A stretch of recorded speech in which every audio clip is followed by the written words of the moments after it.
अस्सलाम वालेकुम। आज की वीडियो में हम करेंगे एक्सरसाइज 6D। ये जो mathematics book 3D3 7th edition जो न्यू एडिशन आया है उसी एक्सरसाइज है ये, और इसका हम करेंगे क्वेश्चन नंबर 1 और 2 करेंगे आज की वीडियो में। और इससे जो पिछली एक्सरसाइजेज हैं पहले सॉल्व करवा चुकी हूँ, उसका लिंक मैं डिस्क्रिप्शन में दे दूँगी, आप वहाँ से देख लीजिएगा।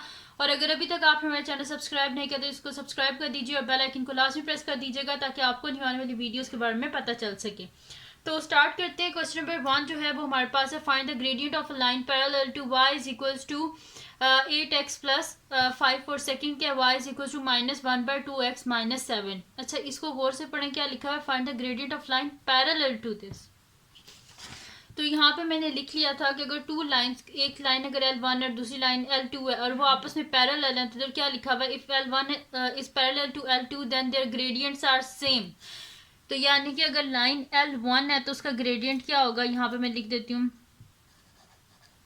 Gradient of L1 is equal to, इसको हम M1 से डिनोट कर देते हैं, और ग्रेडियंट ऑफ लाइन 2 इसको M2 से। ठीक है, ये मैंने डिनोट कर दिया। अब क्या लिखा हुआ है, if L1 is parallel to L2 then their gradients are same. यानी कि पैरेलल के केस में क्या होगा, पैरेलल अगर हैं तो इस केस में दोनों के ग्रेडियंट सेम है, यानी कि M1 is equals to M2।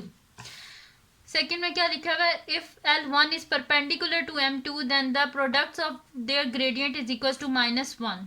अगर परपेंडिकुलर हैं, यहाँ पे मैं लिख देती हूँ परपेंडिकुलर अगर हैं तो क्या होगा, अगर L1 परपेंडिकुलर है L2 के तो क्या होगा कि इन दोनों का प्रोडक्ट यानी कि M1 इंटू M2 इन दोनों का प्रोडक्ट किसके इक्वल होगा, -1 के। ठीक है, इस हिसाब से अगर हम निकालें तो अगर M1 की वैल्यू निकालें तो M1 क्या हो जाएगा, -1/M2। ठीक है, इसको इस तरह भी लिख सकते हैं। ठीक है, यहाँ पे लिख भी देती हूँ मैं, L1 is parallel to L2 और L1 is perpendicular to L2। अगर ऐसे अगर पैरेलल हैं तो दोनों की जो ग्रेडियंट है वो क्या होगी, आपस में इक्वल, और अगर परपेंडिकुलर है तो किसके इक्वल होगा, दोनों का प्रोडक्ट जो है वो -1 के इक्वल होगा। और अगर यहाँ से आपने M1 की वैल्यू निकालनी है तो वो -1/M2 के इक्वल होगी। ठीक है, बस आपने ये चीज़ याद रखनी है, तो ये क्वेश्चन आप बहुत ईजिली सॉल्व कर लेंगे। ठीक है, तो अब यहाँ पे पैरेलल है यानी कि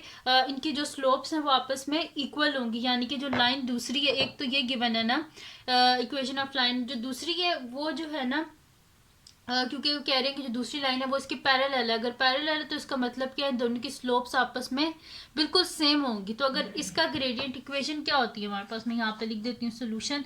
इक्वेशन होती है y is equals to mx plus c। तो जो x का कोफिशिएंट होता है ये क्या होता है हमारे पास, m होता है, यानी कि इस हिसाब से ग्रेडियंट क्या है हमारे पास, 8 है। तो मैं यहाँ पे लिख देती हूँ ग्रेडियंट इज इक्वल्स टू 8। ठीक है, इक्वेशन क्या है, y is equals to 8x plus 5। इस हिसाब से ये m है ना, तो m क्या है 8, यानी कि उस जो दूसरी लाइन है उसका भी ग्रेडियंट किसके इक्वल है, 8 के इक्वल है। अब ये b पार्ट यहाँ पे साइड पे ही सॉल्व कर लेती हूँ। सोल्यूशन इक्वेशन होती है y is equals to mx plus c, और ये इक्वेशन क्या है, y is equals to -1/2x और -7। ठीक है, तो यहाँ पे आप लिख भी दें बेशक ये दोनों पैरेलल लाइंस हैं, इस वजह से ग्रेडियंट सेम है। या अगर नहीं लिखना चाहते तो बिल्कुल सिंपल जिस तरह मैं लिख रही हूँ इस तरह लिखते हैं। ये x के साथ m है तो इसकी यहाँ पे क्या ग्रेडियंट, यानी कि m की वैल्यू क्या है, -1/2। तो ग्रेडियंट यहाँ पे क्या है, ग्रेडियंट इज इक्वल्स टू -1/2। ठीक है, क्योंकि वो दोनों पैरेलल लाइंस हैं इस वजह से दोनों का ग्रेडियंट क्या है, सेम है, 8 है दोनों का ग्रेडियंट, और इधर दोनों का ग्रेडियंट क्या है, -1/2। आप चलते हैं इसके नेक्स्ट क्वेश्चन की तरफ जो कि हमारे पास है जी, इसका क्वेश्चन नंबर 2। तो क्वेश्चन नंबर 2 में ये हमसे कह रहे हैं कि find the gradient of line perpendicular to this. अब परपेंडिकुलर की बात आ गई। ठीक है, तो परपेंडिकुलर में मैंने आपको क्या बताया था कि अगर दो लाइंस आपस में परपेंडिकुलर हैं इसका मतलब है कि उनका जो प्रोडक्ट है वो किसके इक्वल है, -1। और अगर उनमें से आप किसी एक चीज़ को निकालना चाहते हैं तो दूसरी उसके डिनोमिनेटर में चली जाएगी, दूसरी साइड के डिनोमिनेटर में। ठीक है, तो यहाँ से हमारे पास क्या आ जाएगा कि यहाँ पे मैं लिख लेती हूँ सोल्यूशन। ठीक है, तो यहाँ से हमारे पास सबसे पहले तो देख लेते हैं ना कि हमारे पास यहाँ पे ग्रेडियंट आ क्या रहा है। तो इक्वेशन क्या होती है, y is equals to mx plus c, तो यहाँ पे मैं लिख लेती हूँ इक्वेशन हमारे पास y is equals to 3x plus 2। इस हिसाब से m की क्या वैल्यू है, m इज इक्वल्स टू 3। ठीक है, तो जो दूसरी हमारे पास है ना line, find the gradient of line perpendicular to the to this line. ठीक है, अब जो दूसरी लाइन है उसको जो है ना हम कर देते हैं ग्रेडियंट उसका जो है उसको आप बेशक कुछ और कंसिडर कर लें, जैसे कि m1 कंसिडर कर लें। ठीक है, तो ये एक m है ना और एक को आप m1 कंसिडर कर लें। ठीक है, यानी कि ये m है ना तो m1 into M is equals to क्या होगा, -1। तो m किसके इक्वल है, 3 के इक्वल।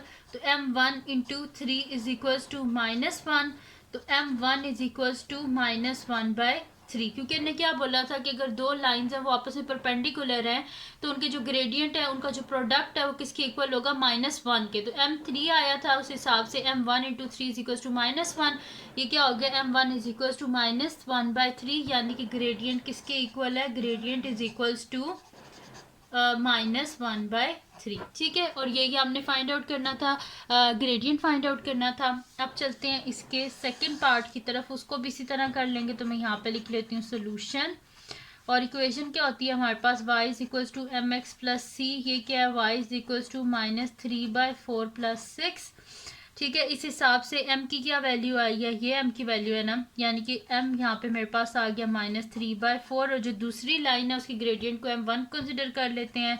तो m1 into M is equals to क्या होता है हमारे पास, -1। तो ये m की वैल्यू यहाँ पे लिख देते हैं, -3/4 इज इक्वल्स टू -1।